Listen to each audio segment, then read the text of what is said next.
There's a particular kind of ending that never gets a farewell episode. No final segment, no on-air goodbye, no highlight reel. Just a set of numbers quietly filed away in public records that tell you something is finished. And that's exactly the story sitting behind Eamonn Holmes and Ruth Langsford right now, not on screen, but on paper. The company in question is called Holmes and Away. If the name rings a bell, it should. It's the business the two of them built together back in 2009, years before their marriage even began, back when they were still simply two of British television's most reliable double acts. For a long stretch, that company quietly ticked along in the background of their on-screen partnership, the kind of behind-the-scenes structure most viewers never think about while they're watching two presenters bicker affectionately over a red sofa. But businesses, like marriages, need active attention to keep functioning. And according to filings now sitting at Companies House, Holmes and Away hasn't had that attention for a while. The most recent figures, reportedly signed off by Eamonn himself back in January, paint a picture of a company that's essentially been left to wind down on its own. Bills reportedly amounting to £251,000 are said to be owed, set against assets of just over £200,000. Do that math, and you're left with the company sitting roughly £48,000 in the red. Here's the part that makes this feel less like a one-off story and more like a slow fade. This isn't even the first year the numbers have looked like this.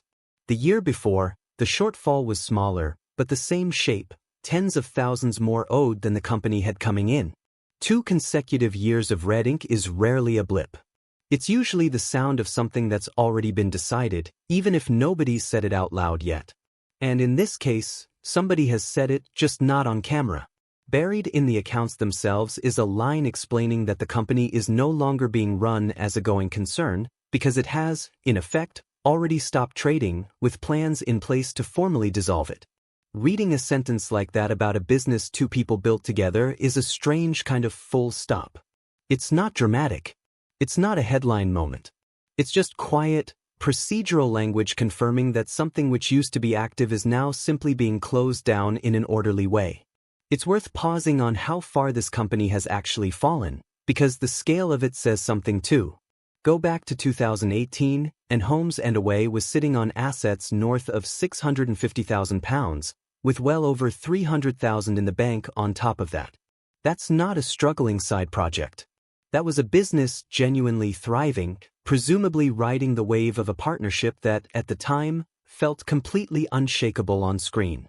The gap between that version of the company and the one described in this year's filings is almost hard to reconcile, from 6 figures in reserve to 6 figures in debt, in the space of a few years. Of course, the obvious question is timing, and it's impossible not to notice it sitting right there in the background of these numbers. Eamonn and Ruth's marriage ended in 2024, following years of being one of daytime television's most familiar screen pairings. They'd shared a sofa on This Morning for the best part of 15 years before eventually being replaced, and even after their on-air partnership ended, the shared business apparently carried on existing quietly in the background, a kind of leftover structure from a life the two of them used to build together. It would be easy to assume the divorce simply killed the company outright, but the truth, based on what's actually in these filings, looks more like a slow drift. A business that needed joint decisions and joint energy, gradually losing both once the people behind it stopped operating as a unit. That's really what makes a story like this land differently than the usual divorce headlines. It's not another quote about how someone's feeling, and it's not a paparazzi photo outside a solicitor's office. It's something colder and, in a strange way, more revealing. A shared asset simply running out of momentum once the relationship behind it stopped supplying the energy to keep it moving. Both Eamonn and Ruth have, by all accounts, been perfectly capable of thriving individually since the split, each building out their own separate business interests and TV work. So the story here isn't really about either of them personally struggling. It's about the one thing they built together being the part that didn't survive the split intact. Maybe that's the detail worth sitting with longest. Not the specific figures, and not even the dissolution itself, but the idea that some partnerships leave behind more than memories and photographs.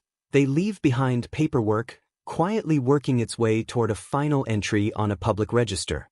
What do you think that says about the parts of a long relationship that outlive the relationship itself, And which ones simply can't.